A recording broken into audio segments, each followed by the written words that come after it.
E aí galera, tudo bom? Eu sou o Jorge, sou professor de História, tô aqui com o Silvão, que eu conheci por causa da cozinha, cara. É verdade, cara, é verdade. Silvão, o que você tem pra contar pra Por nós sinal, aí? Se apresenta. Ah, valeu. Beleza. O que você tem pra contar pra nós aí do teu percurso aí com História, com Filosofia, como é que tá isso? Cara, é o seguinte, eu sou chefe de cozinha, né? Uhum. Mas eu sou formado antes em Direito, e aí eu fui pra cozinha, e eu sempre gostei muito de História e de Filosofia, e eu me licenciei, fiz faculdade de Filosofia depois da cozinha. Eu continuei na cozinha, mas eu fiz faculdade de Filosofia, e hoje eu faço História. Logo seremos colegas, parceiros. A gente está aqui hoje para conversar sobre o Assassin's Creed Odyssey.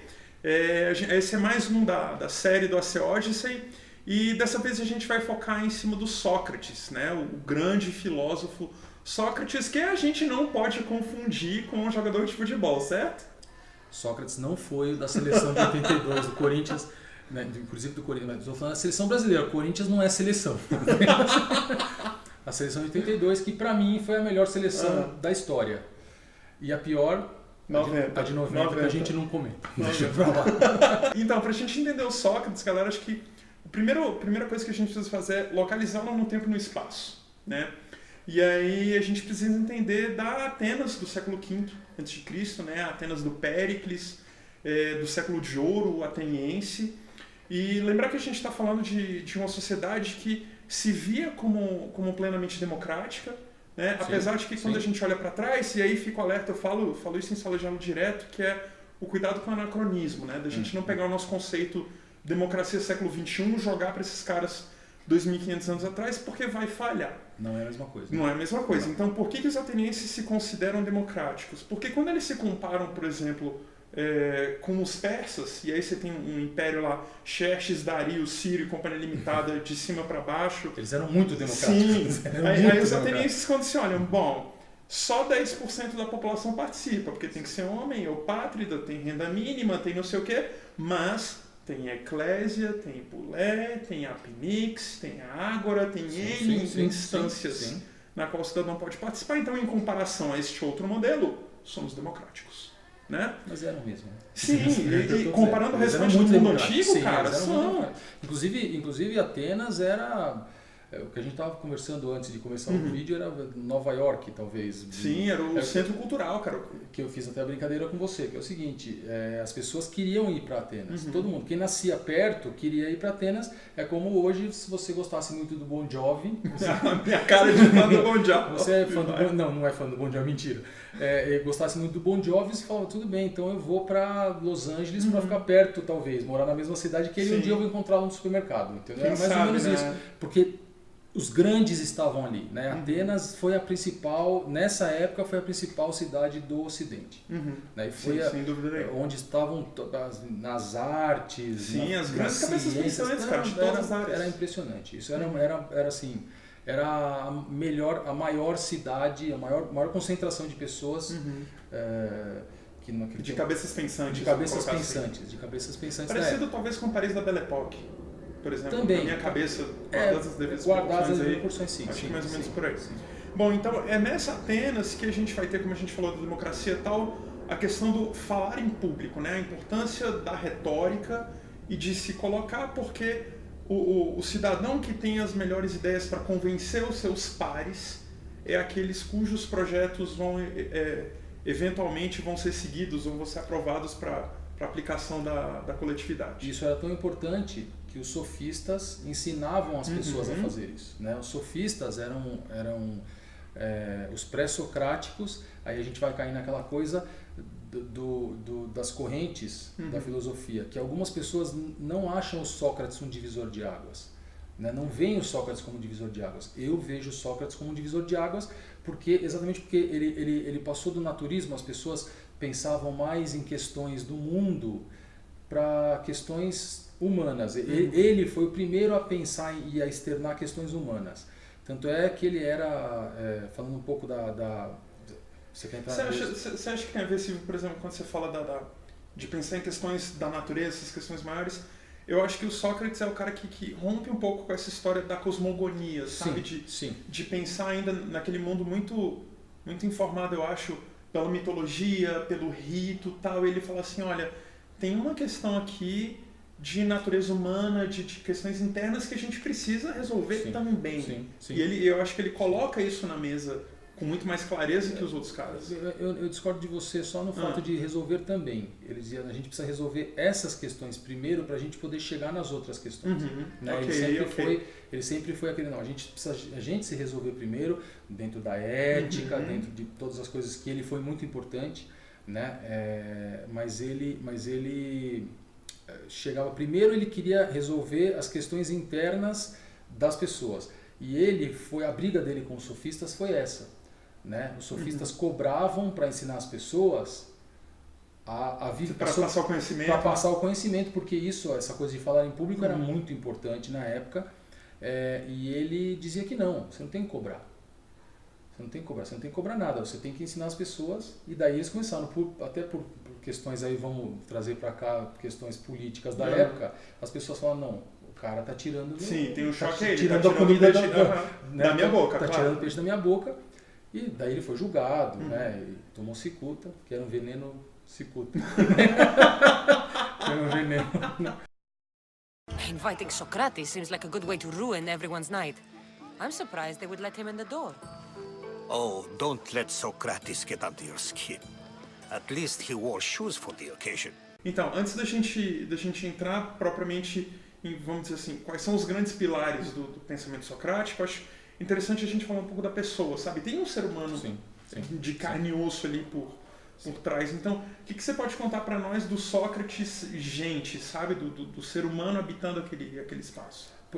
Essa busca dele para o interior, né? Para se voltar para o interior, ele era doidão. Em bom português, né? Sim, ele era doidão num bom sentido. Ele andava descalço, ele não tomava banho, ele tinha barba, né? Quilométrica, dormia na rua com os cachorros, né? Era do ZZ Top, cara. Pronunciou o ZZ Top. Sim, deve ter. É verdade. Ele era mais ou menos um ZZ Top sujo, assim, sabe? E ele ficava por horas, às vezes, parado, sentado, olhando para o nada. Ele, assim, eu costumo dizer que o Sócrates era uma pessoa muito à frente do tempo dele, porque ele pirou na batatinha nessa coisa de se voltar para dentro, e ele viveu isso. Assim, eu até conheço... até as últimas consequências, né? Sim, o próprio julgamento dele. Exatamente, o julgamento dele tem uma parte linda, né? Que ele diz o seguinte, ele fala, se cortar minha língua é como se fosse a morte. E eu prefiro morrer porque a morte eu não conheço, né? É uma coisa também meio controversa, porque ele diz o seguinte, se cortar minha língua, eu vou morrer. Como eu não conheço a morte, é melhor... Eu prefiro exatamente, eu prefiro já conhecê-la, entendeu? Mas não dessa forma, eu prefiro conhecer a morte, né? E tomou cicuta, que é o veneno cicuta. Cicuta.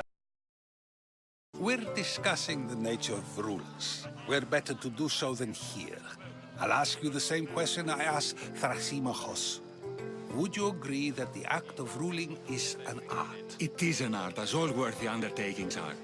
That is not up for argument. Yet, medicine is for the betterment of the patient and not the physician. Carpentry improves the building, not the builder. Then, is the art of ruling not for the betterment of the ruled rather than the ruler? Don't be absurd! I've seen enough of the world to know that there are no just rulers. Even Pericles is self-serving. Is a Spartan general who brings order to his troops, thereby saving his own life, self-serving? I'm not sure that's the case. Ruling a city and fighting in battle are different things. By practicing the art of war, doesn't the general guarantee some of his troops a ferry ride to Hades, when a swift retreat would save all their lives? Pilares do pensamento socrático, assim. Eu sou historiador, então talvez eu esteja sendo enviesado na minha pergunta, mas no meu entendimento, assim, me parece que ele monta o pensamento dele em cima de 4 pernas, vamos dizer assim. A primeira delas é a ética, e aí eu entendo a ética como, vamos dizer assim, a definição do conceito do justo, do injusto, do bem, sabe, de quais são os grandes valores. Que foi muito importante. Né? Foi talvez a coisa, uma das mais importantes. A principal, talvez, porque ele mostrou esse lado do ser humano. né? Esse lado de que você às vezes é muito antiético, mesmo sem querer ser antiético, né? Ou não percebendo ou não percebendo que você é antiético. Aí, o segundo ponto que eu vejo é o lance da epistemologia, né? Da teoria do conhecimento. Teoria do conhecimento. Porque aí eu penso no Sócrates como as perguntas que ele faz são sempre no sentido de querer te levar a alguma coisa. A pergunta me parece, nos diálogos, né, que o Platão retrata dele, me parece que a pergunta é sempre direcionada, até capciosa, talvez, de certa forma, porque ela te conduz numa determinada linha de pensamento. Ele tinha isso, ele tinha meio igual, os sofistas faziam isso, mas de uma outra forma, né? E o Sócrates, ele desenvolveu esse método de perguntar, uma pergunta até boba, né? A primeira pergunta dele normalmente era elementar, né? Mas ele depois ele é aquele cara que te dava a corda e depois ele puxava. Você caía sempre. Ele era assim. E eu acho que isso demonstra o terceiro ponto, né? Que é o lance da ironia, cara. Ironia. Como isso é importante no pensamento dele, no sentido de falar assim, olha, tá aqui as suas próprias contradições, tá aqui o limite daquilo que você pensa. Né? O Sócrates, ele colocava essa ironia de forma a poder puxar o seu tapete depois. E poder mostrar de uma forma um pouco mais dura a ciência dele, né? Mostrar esse método socrático. Porque daí a pessoa dizia assim, o interlocutor dizia assim, pô, mas é verdade. Esse cara tá dizendo, exatamente. Tipo assim, me pegou, né? Me pegou, entendeu? Eu tô gordo mesmo. Sim. Talvez eu não estivesse me enxergando. Mas... verdade. Ele está dizendo que eu estou magro, mas na verdade ele não está dizendo que eu estou magro. Peraí. Isso é o ponto, né, do método. Talvez tudo do método socrático esteja aí. É a pessoa dar um estalo, a pessoa acordar e falar, nossa, isso é mesmo, é verdade. Né? Beleza. E o último ponto é a retórica, né? Voltando um pouco para aquele contexto geral da Atenas, do falar bem e tal. Mas em relação à retórica, me parece que para além do Sócrates, vamos dizer assim, por trás das cortinas, tem outras figuras ensinando ele a trabalhar essa retórica. Como é que é isso? Tinha a Aspásia, ou Aspasia, né? Parece que no jogo ela aparece. Sim, ela aparece no jogo, tem simpósios, né? Então tem banquetes, reuniões na casa do Péricles. E aí aparece ela, aparece o Aristófanes, o Alcibíades, o Sócrates, o próprio Péricles, está todo mundo junto dentro da casa. Ele precisa me convidar para vir jogar. Mas fica aí, então, gente, de público, tá? Vai rolar uma sessão videogame aqui, a gente resolve a dívida. Eu preciso jogar, porque deve ser um jogo interessantíssimo que está aparecendo no dia, eu não vi. A Aspasia, ela era amante, mas na verdade era uma segunda mulher, porque do Péricles. O Péricles foi o maior estadista. Eu defendo, né, o cargo. Eu entendo como uma figura mais importante politicamente falando de Atenas. Ele tinha uma mulher que até os autores nem dizem o nome.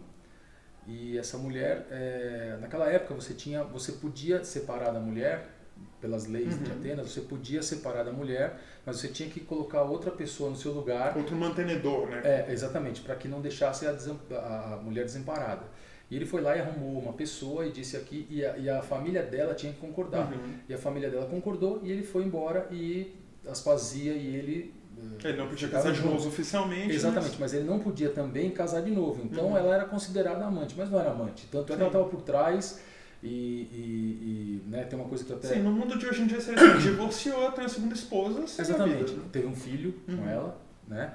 E ela, você disse que ela aparece no jogo, ela foi, Sócrates cita Aspasia como a maior influência dele, ele aprendeu muito com ela, aprendeu muito de retórica com ela.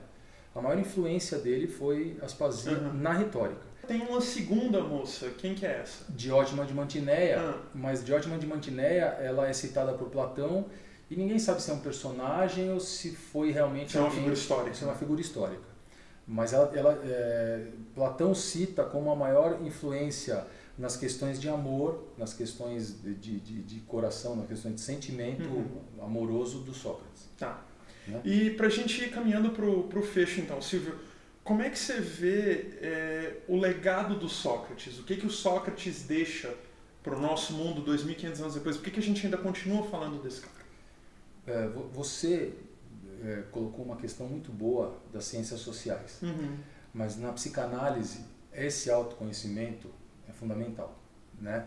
Então eu penso que eu vejo o legado do Sócrates na psicanálise como muito importante, embora tenha essa visão aristotélica também, mas o Sócrates é muito importante. Essa coisa de você se conhecer, de você o conhece-te a ti mesmo, né? A máxima dele. Do limite o limite do seu conhecimento é até onde vai a sua ignorância, né? Eu só sei que nada sei, né? Essa coisa socrática é muito importante porque você se põe numa condição de aprendiz sempre, né? Você sempre está evoluindo, né? E isso na psicanálise, na psicologia é muito importante. E você diz das ciências sociais? Né? Sim, sobre as ciências sociais o que eu penso? Quando a gente pensa no Sócrates e a gente fala da epistemologia, né, de teoria do conhecimento e do método socrático que me parece apoiado no diálogo, né, no passo final da maiêutica, de fazer parir aquele conhecimento e tal. Perdão, desculpa, a gente não falou da maiêutica. Né? Porque então ele começava com essa pergunta besta, né? Besta, e aí a maiêutica, você pode até dizer, na sua visão histórica da maiêutica, né, a sua visão como historiador, o que você entende da maiêutica? Né? Tá, o que eu vejo então da maiêutica? Passando talvez para o tipo de historiografia que a gente tem feito pós Escola dos Annales na França, pós Marc Bloch, essa turma toda. Então o que eu penso disso? A importância da epistemologia do Sócrates de a pergunta que você faz ou a resposta que você tem do outro lado é tão boa quanto o teu instrumento do lado de cá. A pergunta que você endereça para o passado tem que ser a mais bem feita possível, ou se você monta uma cadeia de perguntas lógicas, onde a cada pergunta você vai subindo um degrau, sabe? Você vai tirando mais camadas de cima daquilo ali para você poder chegar numa conclusão relativamente sólida ou num conhecimento mais interessante. Eu acho que de alguma maneira a gente deve isso ao Sócrates. Porque às vezes a gente parte de uma pergunta besta. Sabe o que me ocorreu agora? O brainstorming. Sim, talvez um pouco disso. Tem um autor que eu não lembro, ele falou sobre, ele criou uma coisa que chama régua heurística. Que ele começa sempre, na verdade, para você obter uma resposta, você tem que ter uma pergunta boa. Isso é bem socrático. Eu também concordo com você que é bem socrático isso, né? E é propaganda. Isso é propaganda e marketing. É propaganda e marketing. Então, o legado dele é muito importante, né? As pessoas precisam... quem não conhece Sócrates e está assistindo esse vídeo para ver, para ter um primeiro contato, eu acho que é legal partir daí e começar a procurar, porque o legado dele é muito atual, né? Quer dizer, é atual, é histórico, sempre mas foi, sempre acompanhou a humanidade, né? A evolução. Beleza. Gente, a gente vai ficando por aqui. Esse é o Silvão, show de bola, Silvão, volta aí. Tem mais sessões de videogames depois, de guitarra, a gente pode tocar guitarra, falar de rock and roll aqui, um monte de coisa. E a gente vai ficando por aqui. Se vocês gostaram desse vídeo, deixa o seu like aí, se inscreve no canal, clica no sininho para ativar as notificações. Vai lá ver o canal do Silvio, você tem um canal também, Cozinheiros na Estrada, né? Cozinheiros na Estrada. A gente tem um outro amigo meu que é cozinheiro também. A gente sai no Brasil, nas estradas, ou de moto, ou de carro, ou a pé, ou de barco, ou de qualquer jeito. Do que tiver. E a gente tem o mote do programa é você cozinhar com uma panela e um fogo. Massa. Então você vai fazer um macarrão, você tem que fazer um macarrão cozinhado daquele no molho, jeito. exatamente ali. Você não pode cozinhar ele com uma panela e no fogo. Normalmente é assim. Se vocês quiserem conhecer, Cozinheiros na Estrada aí no YouTube. Beleza, galera. Bota o link na descrição do vídeo aqui embaixo, beleza? E como eu falo sempre pra vocês, gente, um abraço pra todo mundo. Se cuida aí, galera. Racha de estudar e até mais. Falou. Valeu, velho. Valeu.